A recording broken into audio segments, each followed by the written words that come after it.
5 years ago, if you told me I'd be sitting in a $50 million penthouse overlooking Central Park, I would have laughed. Back then, I was just Michael Chin, the family disappointment, crouched over a computer in my parents' basement while my older brother, David, climbed the corporate ladder at Goldman Sachs. Still wasting time with your coding. My father's voice boomed down the basement stairs. Your brother just made junior partner. What have you accomplished today? I minimized my screen, hiding lines of code that would later become the foundation of Nexus Technologies. I'm working on something important, Dad. Important? He descended the stairs, his expensive shoes clicking against each step. You dropped out of business school to play with computers. You're 24, living in our basement, while David is already managing millions. I tried to explain about the blockchain technology I was developing, the potential to revolutionize digital security. But he wasn't listening. He never did. That night at dinner, my mother pushed a job listing across the table.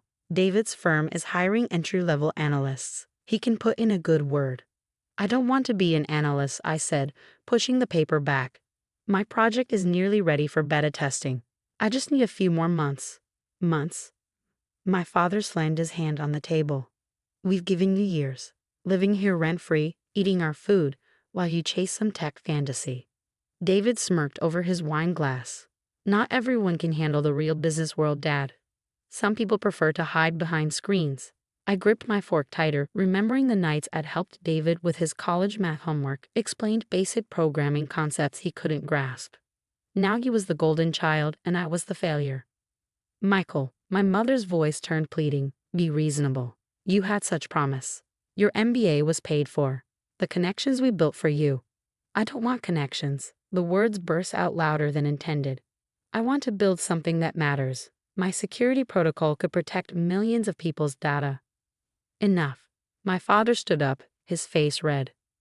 I've had enough of this nonsense. Either you take the analyst position or you get out. No more free rides. The silence that followed felt eternal.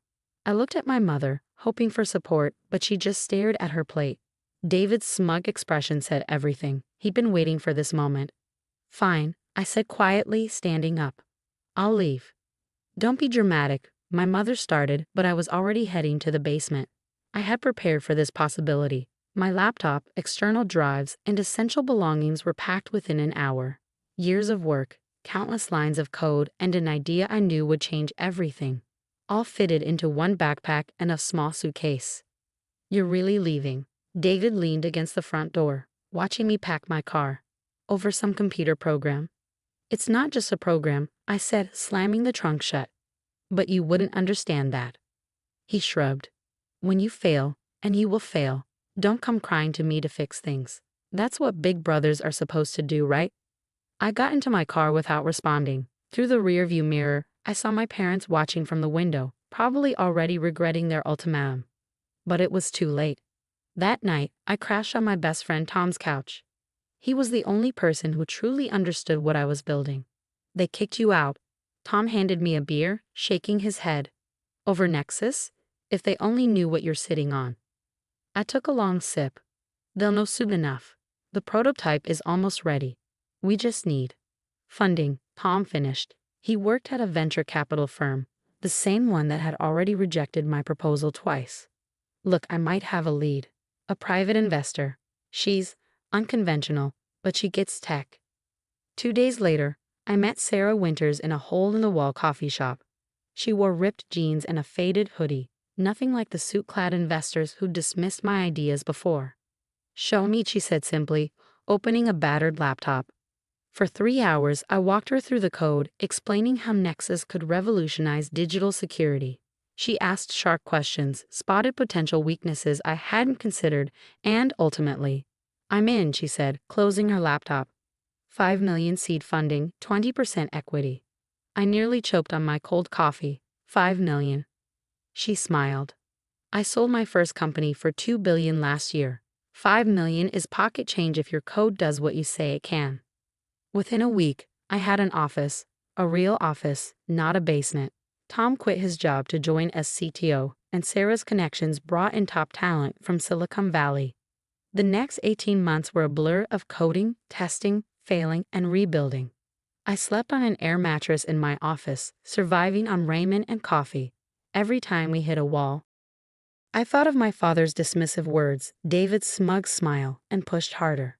Then came the breakthrough. Our security protocol didn't just work, it was revolutionary. Major tech companies started calling. Government agencies showed interest. Investors who had ignored us were suddenly desperate to get in. Nexus Technologies' first round of funding raised $100 million. The second round brought in $500 million. But I kept my name out of the press, using Sarah as the public face of the company. The mysterious founder of Nexus became a topic of speculation in tech circles. But few connected it to the quiet coder who'd been kicked out of his parents' basement. I bought the penthouse because Sarah insisted I needed a proper home. But I rarely spent time there. The office was my real home, where I continued refining the technology that would eventually make Nexus a household name. One morning, Tom burst into my office, his face pale. "Michael, you need to see this." He handed me his tablet. On the screen was a news article. Goldman Sachs suffers major data breach, millions of client records exposed. And below that, David Chen, junior partner, under investigation for security protocol failures. My brother, the golden child, had ignored warnings about outdated security systems, leading to one of the largest data breaches in banking history. As I read the article, my phone buzzed. A text from my mother, the first contact in 5 years. "David's in trouble. Please come home. We need to talk." I leaned back in my chair, looking out at the Manhattan skyline. Tomorrow, Nexus Technologies would announce its revolutionary security protocol, already secretly acquired by major banks, except Goldman Sachs, who had refused to meet with us, thanks to my brother's influence. Tomorrow, the world would learn that the mysterious founder of Nexus Technologies, now valued at over $20 billion, was the same useless son who'd been kicked out for playing with computers. I picked up my phone and typed a simple response. "I'll be there." The familiar street looked smaller than I remembered. My Tesla quietly pulled up to the house where I'd spent 24 years of my life, its pristine exterior masking the turmoil inside. Tom's voice came through my earpiece. "The press release is ready. Should we hold it?" "No," I said, watching my father pace behind the living room window. "Release it at 9 a.m. as planned. They should know before the rest of the world does." I straightened my casual black sweater, worth more than my father's car, but deliberately understated, and walked to the door. Before I could knock, it swung open. "Michael." My mother pulled me into a desperate hug. "Thank goodness you're here. David, he's in the study with your father. It's terrible." I followed her inside, knowing how little had changed. The same family photos lined the walls. David's graduations, promotions, achievements. My academic awards were conspicuously absent, relegated to storage years ago. In the study, David sat slumped in our father's leather chair, his perfect suit wrinkled, his arrogant smile replaced by dark circles under his eyes. Father stood by the window, looking older than his 60 years. "Little brother," David attempted his usual condescending tone, but it fell flat. "Come to witness the family crisis." I took a seat across from him. "I heard about the data breach. 12 million client records exposed. That's significant." "It's a nightmare," my father interjected. "The regulatory fines alone could bankrupt us. David's career, our family's reputation." My phone buzzed. A message from Sarah. "CNBC wants an interview of the Nexus announcement. Still no." I typed a quick no comment and looked up at my family. There might be a solution. David leaned forward. "Money? Do you have money, Michael? I know you've been doing some tech work." "Some tech work," I repeated softly. "Yes, you could say that." My father sighed heavily. "Michael, if you can't help substantially, we need to focus on real solutions. Perhaps if he'd stayed in business school, built proper connections." The grandfather clock in the hall chimed 9 times. Right on schedule, all our phones buzzed simultaneously. David checked his screen first. His face went white. "Nexus Technologies, REVEALS FOUNDER, and UNC's revolutionary security protocol." Michael CHEN. "The BOLIO behind TC Gage's most mysterious empire. Nen XUS FOUNDER's NE worth estimated at $15 billion.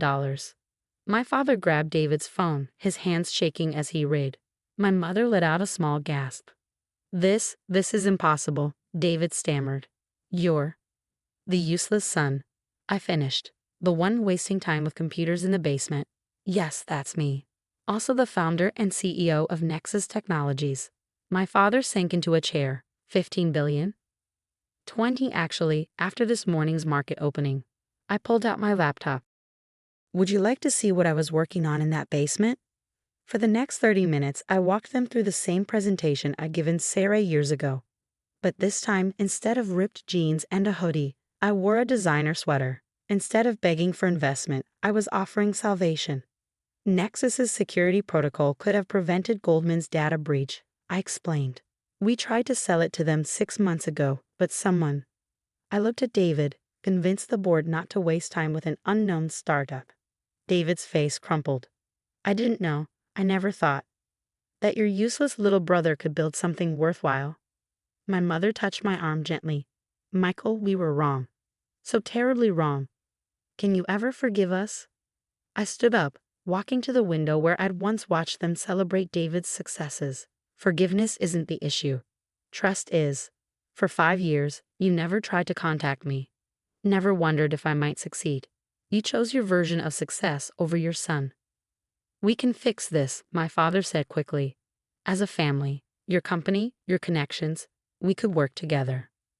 No, the word fell like a stone in a quiet room. I didn't come here to merge our worlds.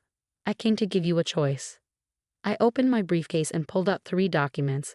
Option 1, Nexus provides Goldman Sachs with our security protocol at market rate, around $300 million.